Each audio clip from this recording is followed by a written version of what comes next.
নবী সাল্লাল্লাহু আলাইহি ওয়াসাল্লাম যখন 40 বছর বয়সে যখন নবুয়তটা পেলেন, তখন তিনি পাহাড়ে উঠে কি দাওয়াতটা দিলেন?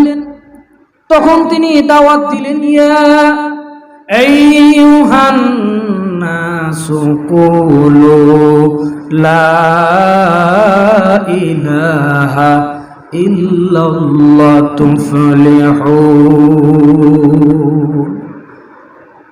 আল্লাহর নবী সাল্লাল্লাহু আলাইহি সাল্লাম পাহাড়ে উঠলেন।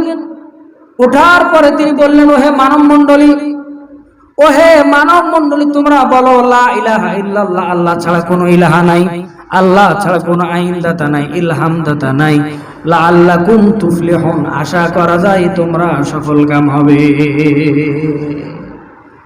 প্রিয় উপস্থিতি, ভালো করে বোঝান, এই দাওয়াত যখন মুহাম্মদ সাল্লাল্লাহু আলাইহি